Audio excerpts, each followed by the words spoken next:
Hamas के हमलों की वजह से गजा में इजरायली फौज अब त्राही त्राही चिल्ला रही है। गजा के हर गली कूचे पर आईडीएफ के सैनिक और उनके वाहनों की कब्र खुद रही है और ये कोई नहीं बल्कि हमास के लड़ाके कर रहे हैं। दरअसल गजा का रफाह शहर आईडीएफ के लिए हकीकत में एक मौत का जाल बन चुका है, जिसमें फंसते ही उनके लिए मौत के दरवाजे खुद ब खुद खुल जाते हैं। गाजा के भीतर आईडीएफ के 3 सैनिक अभी हाल ही में मारे गए, जबकि लेबनान में आईडीएफ के 4 सैनिकों की जान चली गई। जेरूशलम पोस्ट के मुताबिक उत्तरी गजा में हमास के लड़ाकों ने एंटी टैंक रॉकेट फायर किया, जिसकी चपेट में ये सैनिक आ गए। वहीं जेरूशलम पोस्ट के मुताबिक जबालिया कैंप में आईडीएफ के सैनिकों से भरा एक ट्रक जा रहा था, जिसके ऊपर हमास के लड़ाकों ने बमबारी शुरू कर दी और इस गोलीबारी में 3 सैनिकों की मौत हो गई, जबकि 12 सैनिक घायल हो गए। इनमें से एक जवान गंभीर रूप से घायल है।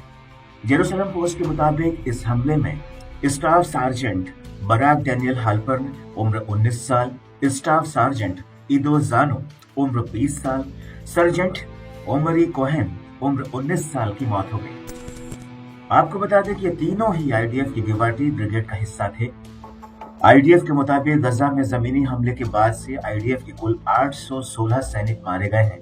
इनमें से 384 सैनिकों की मौत गजा पर जमीनी हमला करने के बाद हुई है।